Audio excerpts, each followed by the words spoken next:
Kalmado sa gitna ng kaguluhan.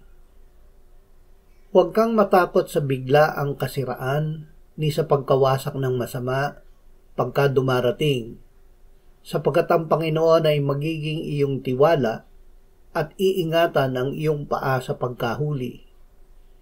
Kawikaan 3:25 at 26. Maging kalmado kapag gumagawa ang Diyos ng kanyang mga gawa laban sa makasalanan. Ginagawa niya ito hindi upang tayo ang saktan, kundi ang masama.